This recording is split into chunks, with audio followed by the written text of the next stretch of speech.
Ya Allah. Terus bagaimana hubungan dengan anak saya yang sekolah di pesantren, Pak?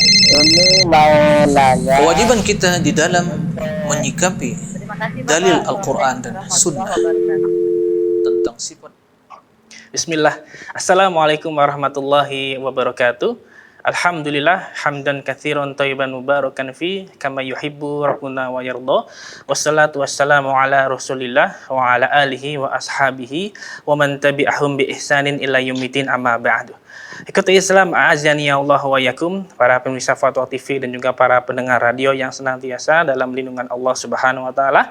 Alhamdulillah senang sekali di kesempatan yang berbahagia ini kami dapat menyapa Anda kembali di program live interaktif seputar fikih keimanan, doa dan zikir, dan program ini diasuh oleh guru kita Al-Ustadz Dr. Muhammad Nur Ihsan hafizahullahu taala. Salawat dan salam semoga tercurahkan kepada junjungan kita, kepada suri tauladan kita Nabi Muhammad sallallahu alaihi wasallam beserta para keluarganya, para sahabatnya, juga para pengikutnya. Dan alhamdulillah kami informasikan kembali untuk live interaktif Fatwa TV ini kami direlay atau disiarkan oleh beberapa stasiun radio.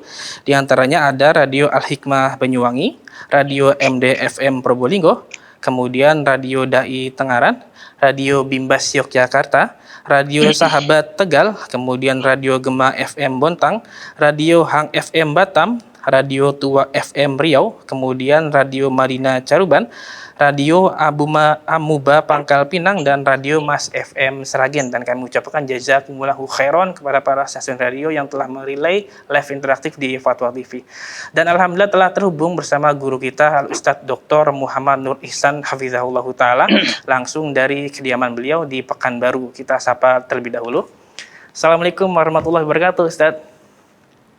Waalaikumsalam warahmatullahi wabarakatuh. Ahlan wa sahlan bikum jami'an. Ahlan Ustaz. Taqabbalallahu minna wa minkum Ustaz. Bagaimana kabarnya Ustaz?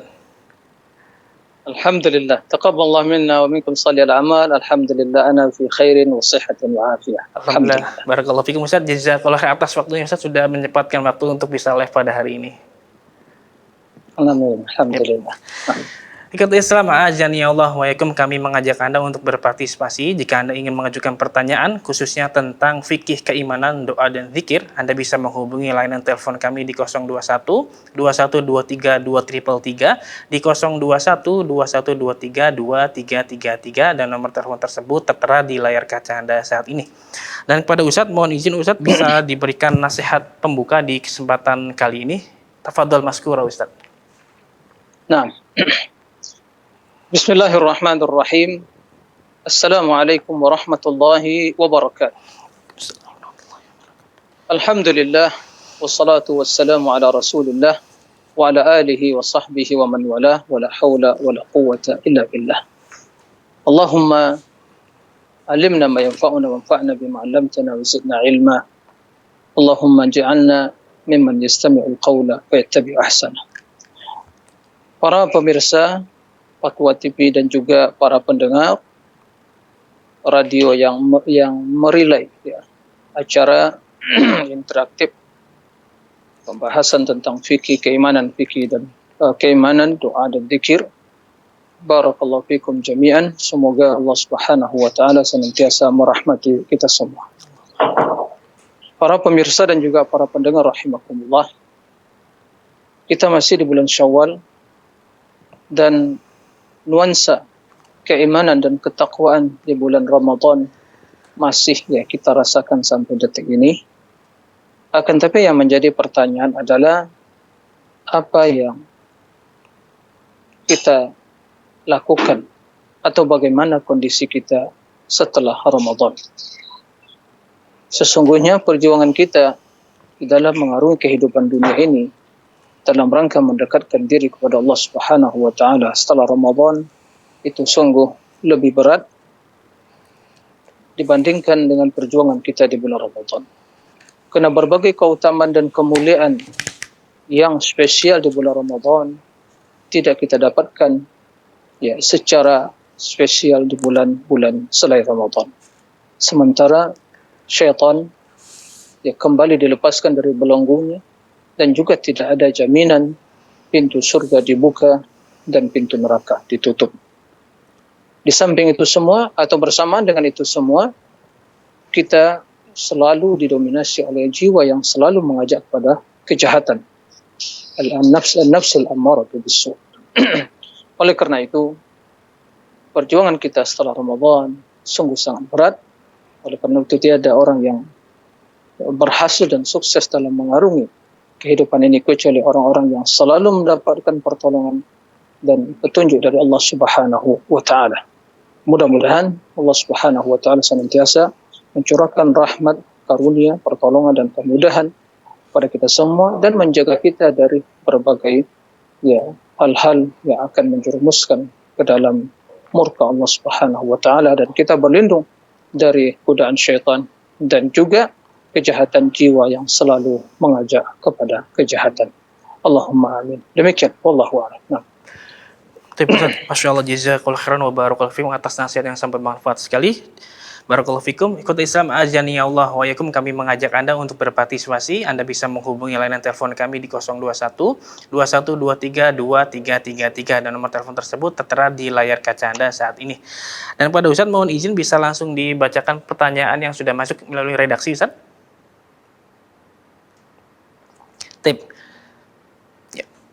Ya, kita bacakan pertanyaan pertama Ustadz di kesempatan kali ini. Ya. Dari Hujeni Jabbar di Banten, Serang. Assalamualaikum warahmatullahi wabarakatuh. Ustadz, izin bertanya, apabila kita berdoa dalam keadaan sendiri, manakah yang lebih baik membaca Allahumma ani as'aluka atau Allahumma inna as'aluka? Mohon nasihatnya, jazakallahu khairan. Nah, ya, terima kasih ya saudara yang bertanya. Saudara yang bertanya di Jawa Barat tentang redaksi doa apabila kita memohon untuk diri pribadi, apakah menggunakan kata ganti di sini, yaitu domir pengganti, apakah dengan as'aluka atau nas'aluka? Tentu secara redaksi, secara susunan bahasa Arab yang utama tentu as'aluka, karena pribadi, sendirian. Allahumma inni as'aluka. Tapi jika permohonan tersebut untuk orang banyak, maka dalam hal ini lebih utama tentunya nas'aluka, kami memohon. Nah, wallahu a'lam. Baik, bisa jazakallahu khairan wa barakallahu fikum. Demikian bertanya, semoga bisa difahami. Kita bacakan pertanyaan berikutnya Ustaz dari Putri di Kepulauan Riau, Tanjung Pinang. Bismillah, Assalamualaikum warahmatullahi wabarakatuh. Ustadz, izin bertanya, Ustadz, bolehkah anak bayi di ruqyah sekitar umur baru memasuki 2 atau 3 bulan? Mohon nasihatnya, barakallahu fikum. Nah, ya terima kasih dari Putri ya. Waalaikumsalam warahmatullahi wabarakatuh dari Tanjung Pinang. Ya, apakah anak bayi yang masih berumur 2 atau 3 bulan boleh diruqyah? Ya, jawabannya tidak ada masalah, diperbolehkan. Ruqyah bagi anak bayi, orang tua dewasa, yang tua, tidak ada masalah jika itu membutuhkan. Apalagi ya umur-umur di waktu bayi tentu sangat membutuhkan pertolongan, ya keselamatan dan penjagaan. Nah, mudah-mudahan dengan membacakan ayat Al-Quran, Al-Fatihah dan yang lainnya, bayi tersebut ya dijaga dan terpelihara dari berbagai kejahatan, terutama kejahatan syaitan yang selalu berusaha untuk mengganggu manusia dan menjerumuskannya. Nah, jadi kesimpulannya tidak ada masalah, silakan diruqyah kalau itu memang membutuhkan hal atau pengobatan atau hal-hal yang lain untuk menjaga anak atau pengobatan terhadap apa yang dia sedang alami. Nah, demikian Allahu a'lam. Masya Allah, Tib Ustadz, barakallahu fikum, jazakallahu khairan atas nasihat dan jawaban yang sangat bermanfaat sekali. Demikian bertanya, semoga bisa difahami. Ikuti Islam azani ya Allah wa yakum, kami mengajak Anda untuk berpartisipasi. Jika Anda ingin mengajukan pertanyaan khususnya tentang fikih keimanan, doa dan zikir, Anda bisa menghubungi layanan telepon kami di 021 2123 2333. Dan kita bacakan pertanyaan kembali Ustadz dari redaksi. Pertanyaan berikutnya dari Fulana di Jakarta Selatan. Assalamualaikum Ustadz. Di dalam surat Al-A'raf ayat 151, Nabi Musa alaihissalam berdoa yang redaksinya berbunyi, Ya Tuhanku, ampunilah aku dan saudaraku dan masukkanlah kami ke dalam rahmat Engkau. Dan Engkau adalah Maha Penyayang dari semua penyayang. Pertanyaannya, karena saya memiliki 4 saudara lelaki dan 1 saudara perempuan, apakah doa ini bisa saya gunakan untuk mendoakan 5 saudara saya tersebut? Mohon nasihatnya Ustaz. Jazakallahu khairan.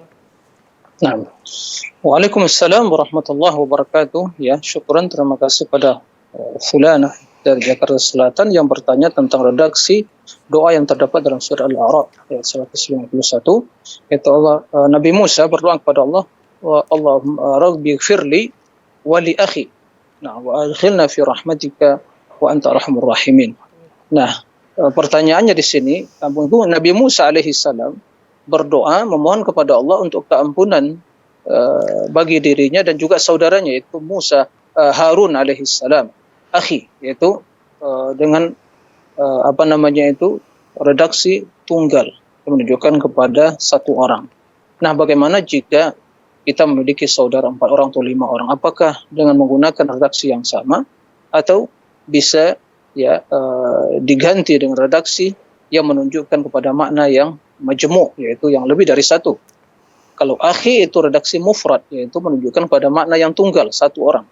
Sementara jamaknya atau majmu' dengan redaksi ikhwati. Jadi jika yang dimaksud, jika dia membaca Al-Quran, kalau maksud dari seseorang tersebut dalam membaca Al-Quran, maka dia tidak boleh mengganti. Karena itu redaksi Al-Quran.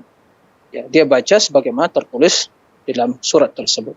Akan tapi jika dia berdoa dan dia ingin menggunakan redaksi Al-Quran, kemudian dia sesuaikan dengan jumlah, maka insya Allah tidak ada masalah. Ini namanya al-iqtibas. Jadi dia berdoa mengambil redaksi Al-Quran dan maknanya. Seperti itu. Maka dalam hal ini jika dia lebih dari 1 orang, tidak masalah dia menggunakan doa Rabbi gfirli wa li ikhwati wa lil muslimin wa adkhilna bi rahmatik wa anta arhamur rahimin, maka tidak ada masalah. Karena maksud dia adalah berdoa, bukan ingin membaca Al-Quran. Kendati doa tersebut merupakan redaksi dari Al-Quran, maka tidak ada masalah dirubah dengan kalimat lafal yang menunjukkan kepada makna yang lebih dari 1 orang, yaitu Allahumma gfirli wa li ikhwati wa adkhilna fi rahmatik wa anta arhamur rahimin. Nah, demikian, wallahu a'lam. Nah, Ustaz, jazakallahu khairan wa barakallahu fikum atas jawaban dan nasihat yang sangat bermanfaat sekali. Demikian bertanya, semoga bisa difahami. Dan kita bacakan pertanyaan berikutnya, Ustaz, dari Roni Krisnawan di Jakarta Selatan. Bismillah. Assalamualaikum warahmatullahi wabarakatuh, Ustaz. Saya sedang sakit dan kesulitan berbicara, sehingga selama ini berdoa dan berzikir di dalam hati tanpa dilafazkan. Apakah hal demikian ini diperbolehkan mengingat kondisi saya saat ini? Mohon nasihatnya dan mohon doanya, Ustaz. Barakallahu fikum. Nah, Waalaikumsalam warahmatullahi wabarakatuh. Akhi Roni, barakallahu fiik, syafakallah. Semoga Allah memberikan kesembuhan kepada antum dan menjaga antum dari segala kejelekan. Nah, pertanyaan yang antum utarakan, yaitu saya sedang sakit, kemudian sulit untuk berbicara dan tidak bisa berzikir dengan menggunakan lisan, dan tidak bisa berzikir dengan menggunakan atau dengan hati. Apakah ini diperbolehkan? Pertama yang perlu kita ketahui adalah ibadah di dalam agama Islam itu dilakukan sesuai dengan kemampuan kita. Allah mengatakan dalam Al-Quran, fattaqullaha mastata'tum. Bertakwalah kalian sesuai dengan kemampuan kalian. Jika seorang tidak mampu sholat berdiri, maka dia duduk. Jika tidak mampu duduk, berbaring. Nah, begitu juga dalam hal berzikir. Tentunya zikir yang paling utama adalah zikir yang menggabungkan pertama dengan hati, kemudian dengan lisan, kemudian zikir yang tentunya diaplikasikan makna dan kandungannya dalam kehidupan keseharian kita. Seperti itu. Maka zikir yang paling utama menggabungkan antara hati dan lisan. Jika tidak mampu, maka tentu dengan melakukan dengan salah satu di antara keduanya. Jika tidak mampu dengan lisan, maka hatinya selalu ingat kepada Allah. Hatinya bersemi dengan iman. Hatinya bersemi dengan cinta kepada Allah. Selalu ingat kepada Allah. Mengagungkan Allah, memuliakan Allah. ya membesarkan dan Allah Subhanahu wa taala ya mengagungkan, bertakbir, bertasbih dan makna-makna yang seperti itu selalu terpatri dan bersemi dalam hatinya. Maka jawabannya tidak ada masalah, tidak berdosa. Karena itu yang mampu dilakukan. Kendati yang paling utama adalah berzikir dengan lisan dan juga dengan hati. Nah, demikian. Wallahu a'lam. Masya Allah, Ibu Ustadz Barakallahu Fikum, jazakallahu khairan atas jawaban dan nasihatnya. Demikian bertanya, semoga bisa difahami. Ikuti Islam azani Allah wa yakum, kami mengajak Anda untuk berpartisipasi jika Anda ingin mengajukan pertanyaan khususnya perihal tentang keimanan, doa dan zikir. Anda bisa menghubungi layanan telepon kami di 021 2123 2333 dan nomor telepon tersebut tertera di layar kaca Anda saat ini. Dan mohon izin bisa langsung dibacakan pertanyaan berikutnya Ustaz dari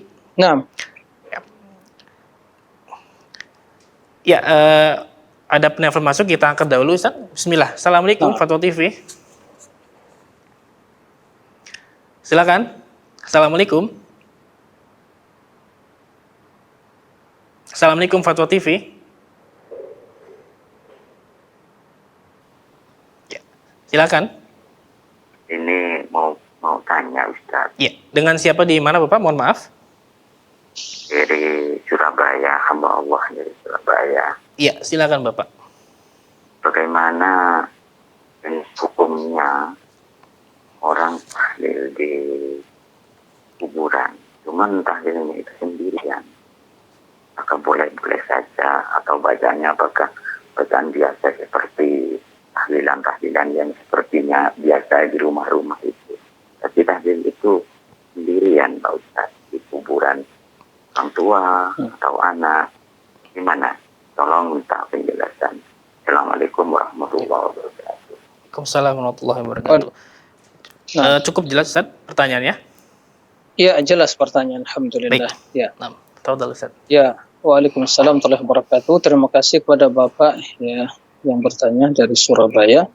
Jadi kesimpulan pertanyaan adalah bagaimana hukum seorang bertahlil di kuburan itu sendirian, sebagaimana yang dibaca tahlil yang biasa diucapkan. Barakallahu fiik Bapak yang bertanya ya, semoga senantiasa diberkahi Allah Subhanahu wa taala. Pertama, perlu kita mengetahui bahwa saudara kita yang meninggal, baik itu orang tua atau kaum muslimin yang lainnya, yang sangat dibutuhkan oleh mereka adalah doa kita. Ya, doa kita. Sehingga doa sesuatu yang sangat bermanfaat karena mereka tidak lagi bisa beramal, mereka tidak bisa lagi berbuat apa-apa, mereka hanya ya mempertahankan diri atau mengandalkan apa yang pernah mereka lakukan sebelumnya dari amal-amal soleh. Baik itu sekarang mereka di alam barzakh, begitu juga nantinya bila terjadi kiamat di yaumil akhir. Maka amalan yang paling utama yang dilakukan oleh seorang yang hidup untuk kebaikan orang yang meninggal adalah berdoa untuk keselamatan. Ya, kemudian ya juga dia kalau dia bersedekah, diniatkan sedekah dan pahalanya untuk saudara yang meninggal, insya Allah sampai pahalanya. Nah, oleh karena itu hendaknya di mana saja ya, kita mendoakan keluarga kita yang meninggal, baik itu di rumah atau ya di masjid atau di tempat-tempat yang kita diperbolehkan untuk beribadah, maka tidak ada masalah. Adapun kuburan itu bukan tempat kita beribadah, bukan tempat berdoa, bukan tempat berzikir, tapi tempat untuk mengingat kematian.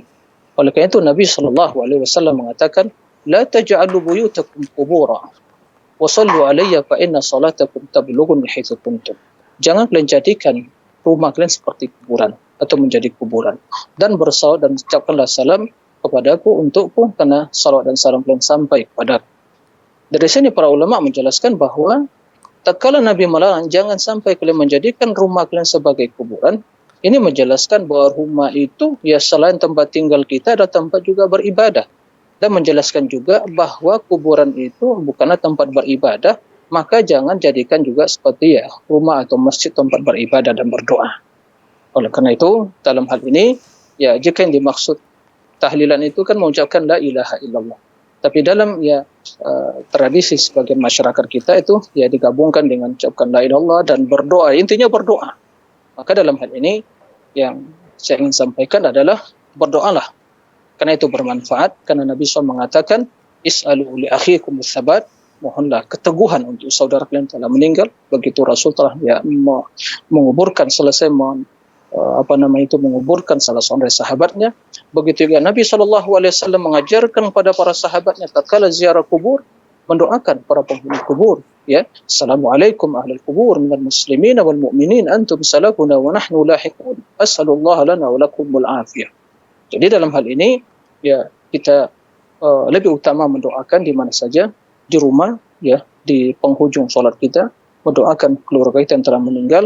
Itu tentunya itu yang disyariatkan, tidak mesti datang ke kuburannya.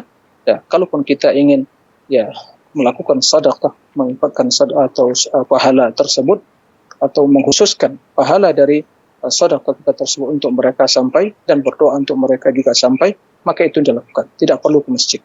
Maka dalam hal ini ya tidak dibenarkan mendatangi kuburan untuk berzikir, berdoa dan baca-baca Al-Quran di sana, karena kuburan bukanlah tempat melakukan hal-hal yang demikian itu. Nah, demikian, wallahu a'lam. Baik Ustaz, jazakallahu khairan atas jawaban dan nasihatnya. Demikian bertanya, semoga bisa difahami. Dan kita angkat kembali pertanyaan via telepon yang sudah masuk. Assalamualaikum Fatwa TV. Waalaikumsalam warahmatullahi wabarakatuh. Ya, dengan siapa di mana Ibu? Nama Ibu Ida dari Palembang. Ya, silakan Ibu Ida. Nah, assalamualaikum Ustaz. Waalaikumsalam warahmatullahi wabarakatuh. Nah, ini begini Pak Ustaz, pertanyaan saya Ustaz. Katanya itu kalau kita sholat di rumah, dan sholat subuh Pak Ustaz. Sholat subuh, kita sholat itu kan sampai pagi kita berzikir, kita baca Al-Quran. Nah, sudah itu langsung jam 6:20 atau 15 kita itu sholat duha, mulai sholat duha itu Pak Ustaz. Katanya itu kita itu kalau tidak sholat di musola, katanya tidak boleh Pak Ustaz bagi orang berbuat Pak Ustaz. Nah, ini satu lagi ya Pak Ustaz. Ya, mohon sebentar Ibu Ida. Ya. Bagaimana Ustaz? Sudah jelas pertanyaan pertama Ustaz? Mungkin dijelaskan lagi ya kesimpulannya. Sepertinya suaranya agak kurang jelas saya dengar. Ya, mohon maaf Ibu Ida, bisa dijelaskan kembali pertanyaan pertama tentang sholat subuh di rumah sampai pagi dengan berzikir dan membaca Quran, lalu bagaimana, mohon maaf? Langsung itu Mungkin kita itu kan sampai terbit matahari begitu. ya, nah katanya itu Ibu dari musola itu kalau ngomong kepada saya ini katanya tidak boleh kalau tidak dari musola begitu Pak Ustaz. Nah, ini satu lagi ya Pak Ustaz. Saya ini lagi sakit Pak Ustaz. Nah, doanya itu doa apa lah ya Pak Ustaz, biar badan kita ini diberi kesehatan oleh Allah Pak Ustaz. Ya, cuma itu pertanyaan saya Pak Ustaz. Assalamualaikum Pak Ustaz. Waalaikumsalam warahmatullahi wabarakatuh. Ya. Pertanyaan pertama. Terima kasih kepada Bu Ida di Palembang ya. Semoga Allah Subhanahu wa taala memberikan kesembuhan kepada Ibu ya. Dan mudah-mudahan Ibu senantiasa dirahmati Allah Subhanahu wa taala. Yang saya pahami dari pertanyaan beliau yang pertama adalah yaitu tentang seorang sholat subuh kemudian menunggu ya begitu terbit matahari dia sholat langsung duha ya, atau sholat ya, kemungkinan yang dimaksud yaitu begitu terbit matahari sholat subuh terbit matahari kemudian dia sholat 2 rakaat yang kemudian sholat syuruk. Sepertinya dari yang ditanyakan tadi itu adalah menurut sebagian bahwa itu ya hanya dibolehkan bagi seorang yang sholat berjamaah di masjid, kemudian duduk di musallahnya, kemudian begitu terbit matahari dia sholat 2 rakaat. Ada yang menamakan itu sholat syuruk, ada yang mengatakan sholat duha. Itu yang saya pahami dari pertanyaan. Ya, jika seandainya itu yang dimaksud oleh beliau, maka jawabannya adalah di antara hal yang merupakan tuntunan Nabi SAW yang diperintahkan beliau bahwa di antara amal-amal yang utama dilakukan adalah bila seseorang sholat 2 rakaat atau sholat subuh berjamaah, ya kemudian dia menunggu di musalla tempat dia sholat atau di masjid jika laki-laki, ya kemudian setelah itu begitu terbit matahari dan begitu matahari naik sepenggalan begitu, kemudian dia sholat 2 rakaat, Nah, keutamaannya sama dengan melakukan umroh. Begitu, namakan dengan sholat syuruk. Ya. Nah, ada yang mengatakan apakah ini betul sholat syuruk atau 2 rakaat itu duha. Nah, yang mungkin jadi permasalahan, apakah ini khusus bagi mereka yang sholat berjamaah di masjid, kemudian dia menunggu di musola atau di masjid tersebut, kemudian begitu terbit dia sholat, atau juga bagi mungkin kaum ibu ya, yang kaum ibu-ibu yang sholat di rumah, kemudian sholat di musolahnya atau di rumah, musallal buyut, musola-musola yang dibuat dalam rumahnya, dia sholat di sana, kemudian begitu terbit matahari, ya, dia sholat 2 rakaat, apakah ini termasuk ya? Wallahu a'lam. Tapi kita berharap mudah-mudahan itu juga ya mendapatkan keutamaan sebagaimana yang dijanjikan Nabi SAW. Rahmat Allah dan karunia-Nya sangat luas sekali. Nah, demikian itu soal yang pertama. Adapun yang kedua tadi ya, Ibu Ida dalam keadaan sakit ya. Ya semoga Allah memberikan kesembuhan kepada Ibu Ida dan memberikan ketabahan dan kesabaran. Karena sakit itu makan kendati sebagian itu mengatakan suatu hal yang menyakitkan, tapi sesungguhnya itu rahmat dan nikmat. Subhanallah. Jadi ini ya mungkin sengsara membawa nikmat. Kenapa demikian? Karena tatkala kita sakit, banyak hal yang bisa kita lakukan. Pertama, ibadahnya lah sabar. Yang kedua, dengan sakit, ya Allah akan menghapus dosa-dosa dan kesalahan-kesalahan kita. Bahkan dalam sebagian hadis sebutkan, ya, innallaha idza ahabba 'abdan ibtalah. Allah apabila mencintai seorang hamba, diuji oleh Allah Subhanahu wa taala. Jadi, bila seorang hamba mengatakan aku cinta kepada Allah, aku cinta kepadamu, ya Allah, ya. Allah akan uji, benar hamba ini cinta, diuji oleh Allah. Nah, oleh karena itu, bahkan di dalam sakit banyak hal atau kita bisa bersyukur kepada Allah. Kenapa demikian? Karena begitu banyak nikmat-nikmat Allah selama ini yang dicurahkan oleh Allah. Ya, kita mungkin nggak sadar. Tapi begitu sedikit diuji oleh Allah, kita bersyukur, alhamdulillah, semakin ingat kepada nikmat Allah Subhanahu wa taala. Maka dalam menghadapi cobaan dan ujian atau sakit, ada 3 ibadah yang harus dilakukan. Yang pertama, ya, kita bersabar. Yang pertama. Yang kedua, ridha terhadap takdir Allah, karena semua dengan takdir Allah Subhanahu wa taala. Yang kedua, ridha. Yang ketiga, syukur. Ini tingkat yang paling tinggi. Syukur dalam menghadapi berbagai cobaan dan ujian. Makanya Nabi SAW selalu mengucapkan memuji Allah dalam setiap kondisi dan keadaan. Alhamdulillah ala kulli hal. Segala puji bagi Allah di atas segala kondisi dan keadaan. Nah, seperti itu. Maka banyak berdoa, meruqyah diri sendiri. Tempat-tempat yang sakit, anggota badan yang terasa sakit dipegang, kemudian sembari membaca Al-Fatihah, Bismillahirrahmanirrahim, baca Al-Fatihah, memohon kepada Allah, kemudian juga mendoa kepada Allah, Allahumma rabban nas adhibil ba's anta syafi la shifa illa shifa'u shifa la yughadiru saqama. Nah, berdoa kepada Allah, Allahumma shfini, Allahumma shfi anta syafi la shifa illa shifa'u shifa la yughadiru saqama. Maka insyaallah ya penyakit yang kita rasakan insyaallah akan terasa ya ringan dan akan disembuhkan oleh Allah Subhanahu wa taala. Demikian wallahu a'lam. Nah, jazakallahu khairan wa barakallahu fiikum atas jawaban dan nasihat yang sangat bermanfaat sekali. Demikian bertanya, semoga bisa difahami. Dan kita coba angkat kembali pertanyaan via telepon. Assalamualaikum Fatwa TV. Waalaikumsalam warahmatullahi wabarakatuh. Iya, dengan Ibu Rusmini betul Ibu ya? Iya, betul. Ya, silakan pertanyaan Ibu. Iya, Assalamualaikum warahmatullahi wabarakatuh, Ustaz. Waalaikumsalam warahmatullahi wabarakatuh. Nah, yang pertama, taqabbalallahu minna wa minkum kepada kru Fatwa TV.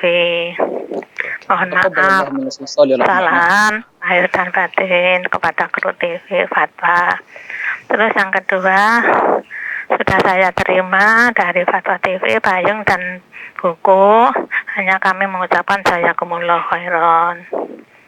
Yang ketiga, pertanyaan saya, kalau ruqyah diri sendiri itu yang bunyinya Bismillah, Bismillah, Bismillah 3 kali, kemudian a'udzubillahi wa qudratihi min syarri ma ajidu wa uhadiru, itu 7 kali.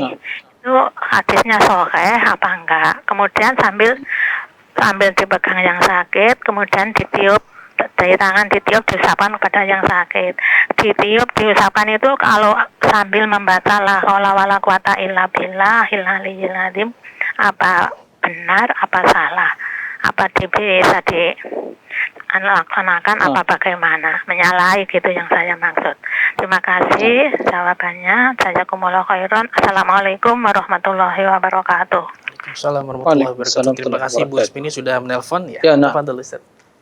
Ya, terima kasih kepada Ibu Resmini ya. Semoga Ibu senantiasa dilindungi Allah dan semoga kita semua senantiasa ya diberi bimbingan dan taufik oleh Allah Subhanahu wa taala.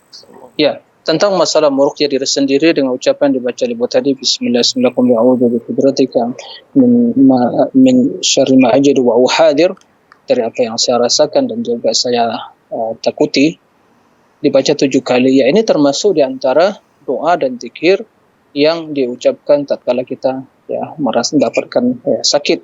Ya, seperti juga tadi mungkin Ibu Ida ya bisa dibaca doa ini juga yang disampaikan Ibu Resmini. Ya, ini termasuk doa-doa yang disampaikan tadi. Allahumma anta rabban nas a'udzubil ba'sa anta syafi la syifaan illa syifa'u syifa'al yughadiru saqama.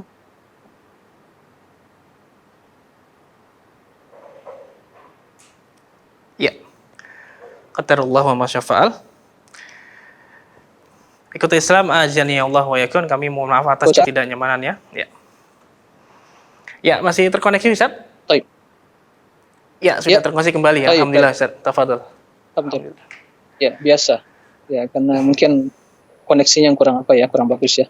Baik. Nah, Ustaz. Kita lanjutkan. Jadi tidak ada masalah ya Ibu Resmini. Ya benar dibaca 7 kali dan mungkin disertai dengan doa-doa yang lain seperti membaca ayat Al-Fatihah ya, surah Al-Fatihah, dan juga doa yang dibacakan tadi, Allah Rabban Nas al-Bibas anta syafi la syifa la syifa la syifaan la yughadiru saqama. Nah, demikian Allahu a'lam. Ya, Ustaz, Masya Allah, jazakallahu khairan wa barakallahu atas jawaban dan nasihatnya. Demikian bertanya, semoga bisa difahami. Dan kita akan kembali pertanyaan via telepon yang sudah masuk. Assalamualaikum Fatwa TV. Waalaikumsalam. Dengan siapa di mana, Ibu? Iya, dengan siapa di mana? Mohon maaf.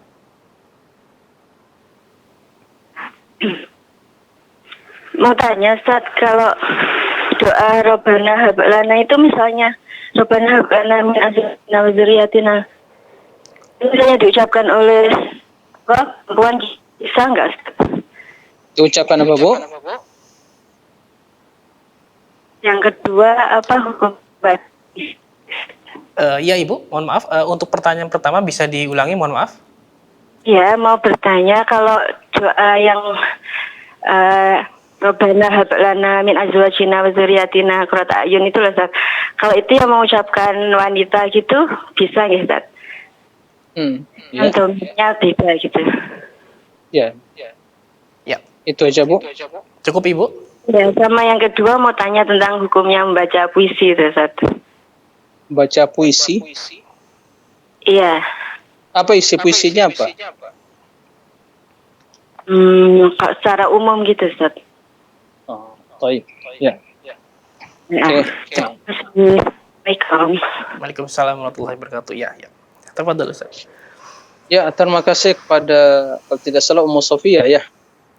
Nah, barakallahu fi atas pertanyaannya. Jadi bagaimana jika istri yang membaca doa Rabbana hab lana min azwajina wa dzurriyyatina qurrata a'yun waj'alna lil muttaqina imama? Apakah diperbolehkan? Tidak ada masalah. Bisa dibaca oleh suami dan bisa dibaca oleh istri. Karena kalimat azwaj itu sendiri ya mencakup ya zaujani. Kalimat zaujani dalam bahasa itu mencakup suami dan istri. Jadi kalau suami yang mengucapkan Rabbana hab lana min azwajina wa dzurriyyatina qurrata a'yun waj'alna lil muttaqina imama, ya diperbolehkan. Istri pun gitu, karena juga itu keturunan dia, ya. Keluarga dia, keturunan dia yang mengandung, dia yang melahirkan, ya. Kendati anak adalah disebutkan kepada orang tua, tapi tidak ada masalah, itu juga anak dia yang sah, ya, bersama suami. Maka tidak ada masalah. Rabbana hab lana min azwajina wa dzurriyyatina qurrata a'yun waj'alna lil muttaqina imama. Dan juga di situ doa untuk ya bagaimana ya agar kita jadikan sebagai ya panutan bagi orang-orang yang bertakwa. Ya, panutan bagi orang-orang yang bertakwa. Jadi sebenarnya tidak ada masalah dibaca doa tersebut, baik itu suami atau istri. Allahu a'lam. Adapun membaca puisi, ya kalau puisi tersebut ya secara umum ya ini tidak bisa dijawab secara mutlak boleh atau tidak. Jika puisi tersebut mengandung ungkapan-ungkapan hikmah, maka tidak ada masalah. Sama syair-syair Arab. Tapi kalau seandainya ungkapan-ungkapan kufur atau maksiat dan dosa yang nggak boleh, baik itu puisi atau yang lainnya, tidak diperbolehkan just membaca yang kufur, ya, kecuali seorang, ya, atau bertujuan untuk mengetahui kebatilan, untuk mengkoreksi, untuk membantah kebatilan tersebut, maka dia membaca, ya. Adapun hanya sekedar menjadi bacaan, ya, bacaan rutinitas dia membaca puisi, bahkan menjadi hobi membaca puisi-puisi yang tidak ada manfaatnya, maka sia-sia, waktu sangat berharga. Maka bacalah Al-Quran, bacalah hadis, bacalah nasihat para ulama, bacalah untayan-untayan hikmah yang akan menambah ketenangan batin, ketenangan jiwa, kedekatan kepada Allah, ingat pada akhirat, begitu seterusnya. Nah, demikian Allah. Ustaz, jazakallahu khairan wa barakallahu fikum atas jawaban dan nasihatnya. Demikian yang bertanya, semoga bisa difahami. Dan kita bacakan pertanyaan berikutnya Ustaz dari redaksi. Nah, silakan. Ada penelpon masuk, kita angkat dahulu. Assalamualaikum Fatwa TV. Waalaikumsalam warahmatullahi. Ya, dengan siapa di mana Bapak? Ini yang barusan dari hamba Allah, ini dari Surabaya. Oh iya, baik, silakan Bapak. Ya. Katanya barusan kata Ustadz ini katanya Ustadz barusan yang dari Surabaya sedekah itu katanya disedekahin kepada orang yang sudah meninggal, katanya nanti Ustadz. Terus nyampainya itu apakah otomatis itu mengurangi dosa-dosa jinayah Ustadz? Ya, cukup Bapak pertanyaannya? Iya, begini Ustaz. Tolong minta penjelasannya. Assalamualaikum warahmatullahi wabarakatuh. Waalaikumsalam warahmatullahi wabarakatuh. Iya. Ya. Silakan Ustaz. Terima kasih ya kepada Pak yang tadi bertanya tentang masalah mendoakan ya saudara. Tadi telah jelaskan ya, yaitu dengan berdoa atau mungkin ya seperti mungkin tadi utarakan masalah tahlilan tadi begitu. Masalah doa atau sedekah, ya, sudah disebutkan bahwa bermanfaat doa. Maka kita memohon keampunan. Ya. Dan Allah Rahmanur Rahim. Ya. Di antara sebab-sebab keampunan dosa, sebagian sebab ulama, banyak di antaranya doa kaum mukminin. Ya, doa kaum mukminin.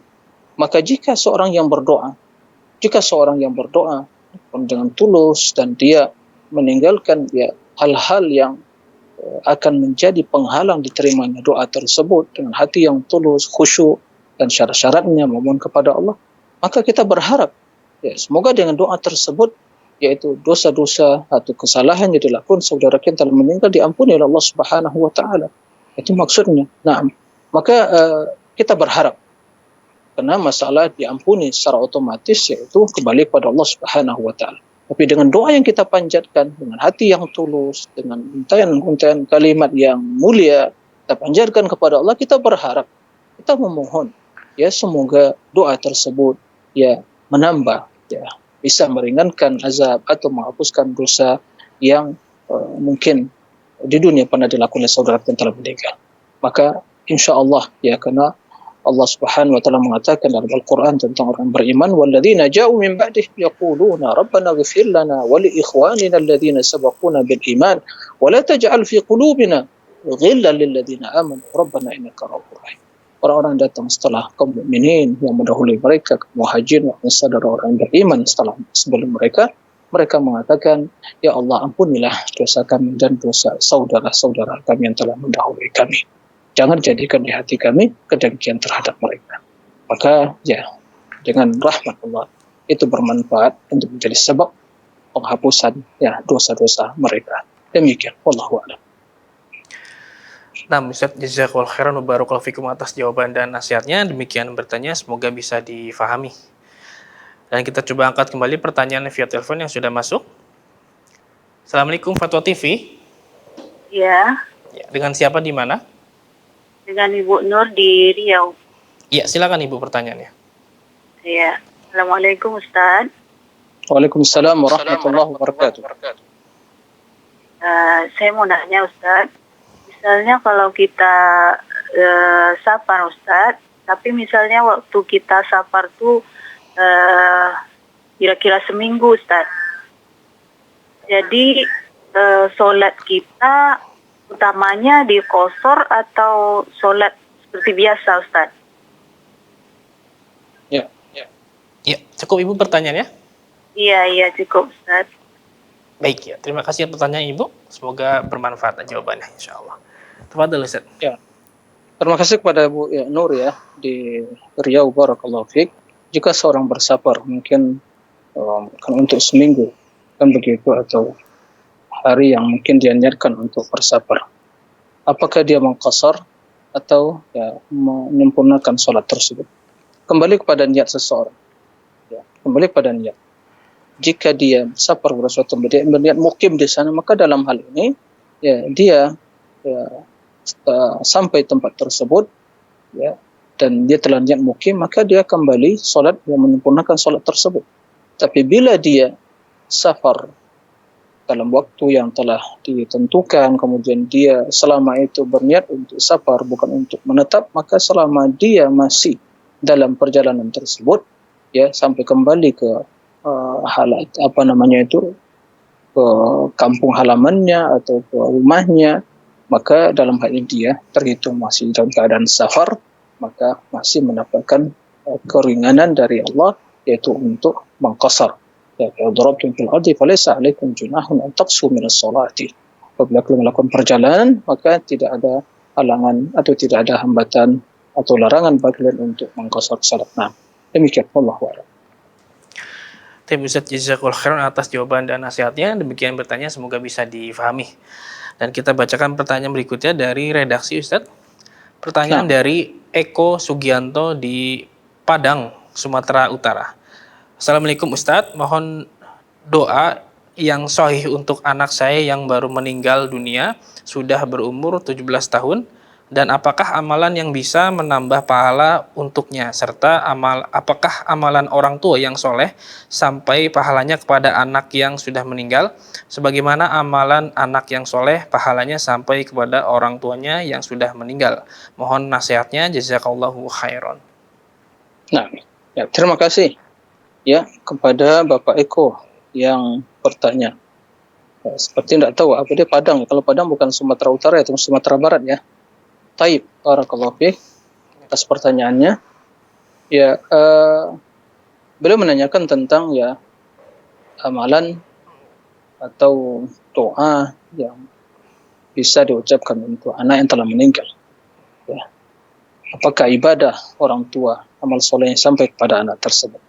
Adapun masalah doa, tentunya ya tidak ada doa yang spesial.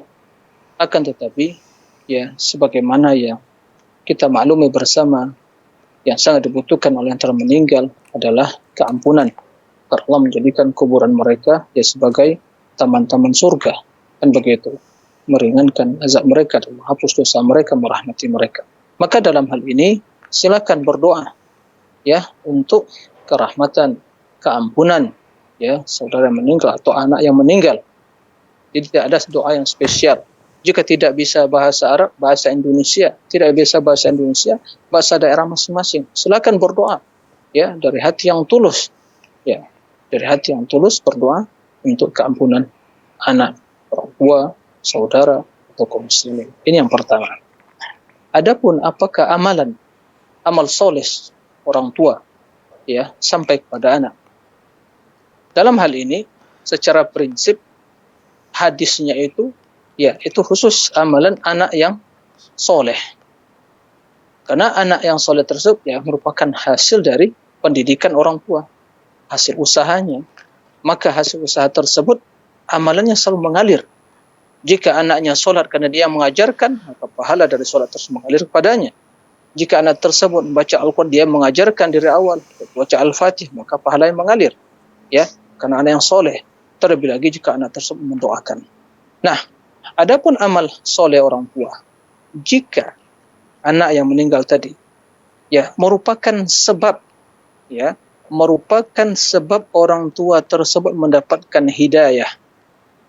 Ya, nah kita melihat zaman sekarang ini, masya Allah, anak-anak muda sekarang yang di bangku kuliah, mereka mendapatkan ilmu dan hijrah, sementara orang tuanya mungkin masih dalam kondisi hidup dalam tradisi yang turun-temurun, lalu dia berusaha menyampaikan ilmu yang dia pelajari kepada orang tuanya, sehingga orang tuanya mendapatkan ilmu, sehingga dengan ilmu tersebut dia menjadi bekal dia beramal soleh. Maka amalan soleh orang tua tersebut itu mengalir kepada anaknya. Kenapa? Karena anaknya yang menjadi sebab dia mendapatkan hidayah. Adapun secara mutlak, ya sesuai dengan hadis tadi, adalah anak yang soleh. Karena secara umum bahwa ya anak tersebut ya sering mendapatkan hidayah dari orang tuanya, pendidikan, karena diperhatikan pendidikannya, digembleng, dibimbing seperti itu.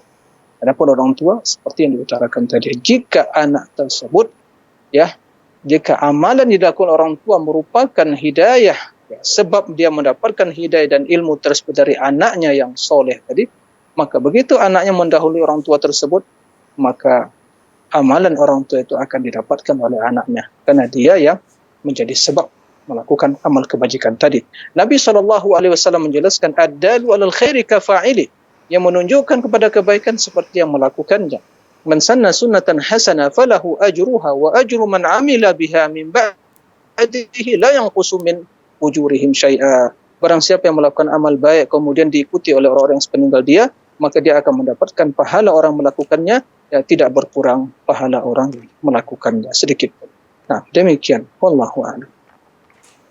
Masya Allah, Ustaz, jazakallahu khairan wa barakallahu fikum atas jawaban dan nasihatnya. Demikian bertanya, semoga bisa difahami. Dan mungkin kita bacakan pertanyaan satu lagi, Ustaz, di kesempatan kali ini, Ustaz. Ya, dari Hardian Syah di Lampung Selatan. Bismillah, Assalamualaikum warahmatullahi wabarakatuh, Ustaz. Bagaimana supaya tidak putus asa dalam hidup karena banyak sekali sebab yang membuat saya putus asa? Apakah ada doa atau amalan khusus untuk supaya terus istiqomah, Ustaz? Mohon nasihatnya, barakallahu fikum. Nah, ya, terima kasih pada saudara Hardiansyah di Lampung, barakallahu fik. Semoga Allah Subhanahu wa taala senantiasa membimbing antum dan keluarga dan kita semuanya itu selalu, ya, dalam hidup ini selalu memiliki, ya, pikiran yang positif. Kita harus, ya, optimis dalam hidup ini. Orang-orang beriman dia selalu optimis dalam hidup ini. Ya, tidak ada istilah pesimis dalam hidup mereka. Jadi kamus kehidupan orang beriman itu yang ada, ya, positive thinking, ya, pemikiran yang yang positif, ya, kemudian harus, ya, menatap masa depan dengan berbagai, ya, hal-hal yang positif, berpikiran positif. Adapun negatif itu tentunya muncul dari berburuk sangka kepada Allah. Ya. Sementara Allah melarang, ya, hal itu. Allah mengatakan la taqnatu min rahmatillah, innallaha yaghfiru dzunuba jami'an. Jangan berputus asa. Ya. Yang berputus asa dalam Allah adalah orang-orang kafirun. Jadi sebagaimana dikatakan tadi bahwa kamus kehidupan orang beriman, ya, berbuat baik, berkualitas, selalu berharap, ya, tawadhu, ya, optimis dalam hidup, ya, semangat, bersungguh-sungguh, ya, begitu, sabar, itu kamus-kamus yang terus menanamkan nilai optimisme dalam hidup. Adapun putus asa, itu, ya, rahmat Allah itu luas. Luas, dan rahmat Allah lebih mendominasi kemurkaannya. Begitu. Kenapa kita berputus asa? Tatkala kita mendapatkan ujian dan cobaan, kesulitan, itu bagian dari, ya, lingkaran atau bagian dari lingkaran masuk dalam lingkaran takdir yang semua itu telah ditentukan oleh Allah Subhanahu wa taala sebelum penciptaan langit dan bumi selama 50.000 tahun. Kita ini menjalani hidup ini. Bukan kita yang menentukan perjalanan hidup. Kita menginginkan, tapi Allah yang menentukan. Tapi kan kita tidak tahu apa yang ditentukan tadi, maka kita berusaha, ya, nggak boleh berpangku tangan, kita selalu berusaha berbaik sangka kepada Allah dan meyakini bahwa, ya, yang namanya pesimis itu terlarang dalam hidup ini. Kita harus optimis, ya, kita harus berbaik sangka kepada Allah, kita harus selalu, ya, menatap masa depan dengan, ya, nilai-nilai, ya, optimisme, pesimisme. Kita selalu berdoa kepada Allah, kemudian, ya, kita harus selalu memohon petunjuk bimbingan kepada Allah. Dan jalin hubungan yang baik dengan Allah, bertakwa, tingkatkan keimanan, pertahankan ya predikat iman, takwa yang telah kita di bulan Ramadan. Kemudian perbanyak amal soleh, bergaul dengan orang yang baik. Kemudian selalu banyak bertadabbur, tafakkur. Ya, sesungguhnya nikmat Allah pada diri kita ini banyak sekali. Belum nikmat-nikmat yang lain yang di luar diri kita. Nah, masalah banyak. Satu cobaan dan ujian yang kita hadapi, begitu masih banyak, masih luas rahmat Allah Subhanahu wa Ta'ala. Maka dengan demikian, insya Allah tidak ada yang pesimis dalam hidup ini. Semua telah ditakdirkan oleh Allah, dan seluruh takdir pasti ada hikmahnya. Sakit pun ada hikmahnya, ya. Kesulitan ada hikmahnya, semua ada hikmahnya, ya. Maka tidak ada yang jelek dalam hikmah dan takdir Allah. Kendati mungkin sebagian kita merasakan kesulitan, sakit, atau kejelekan dan seterusnya. Tapi yakinlah apa yang terbaik itu adalah apa yang dipilih oleh Allah Subhanahu wa Ta'ala untuk diri kita. Maka sabar, ridha terhadap takdir. Kita tidak bisa mengelak dari takdir, tapi kita bisa menolak takdir dengan takdir. Lari dari takdir pada takdir. Kita tidak bisa keluar dari lingkaran takdir. Kita berputar dengan roda takdir, tidak bisa keluar dari lingkaran takdir. Tapi larilah dari takdir pada takdir yang lain. Ingin lari dari murka Allah, ya lari pada takdir amal soleh, ketaatan. Ya, lari takdir dari sakit, ya berobat, begitu. Ya, lari dari mungkin rasa lapar, makan. Dahaga, ya minum, seperti itu. Ya, ingin dari kemiskinan, berusaha, memohon kepada Allah. Begitu seterusnya. Maka tidak ada yang namanya pesimis ya dalam hidup ini. Kemudian untuk istiqomah, ya memohon kepada Allah. Ya muqallibal qulub, tsabbit qalbi ala dinik.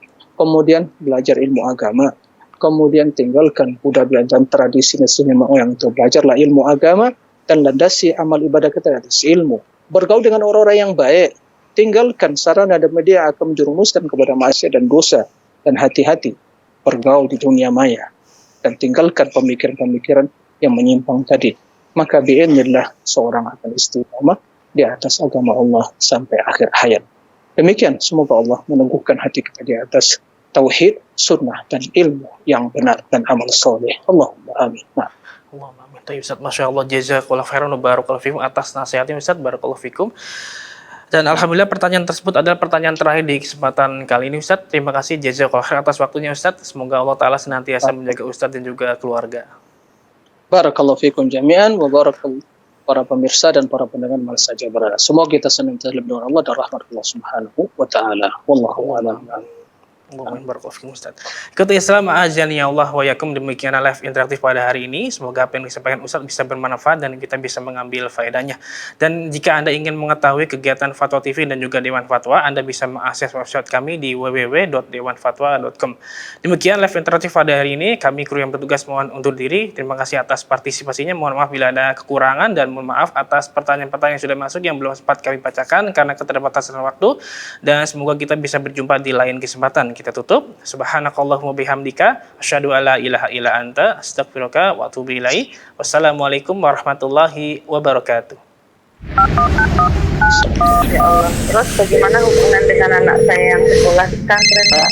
Ini mau nanya. Kewajiban kita di dalam menyikapi Terima kasih, Bapak. dalil Al-Quran dan Sunnah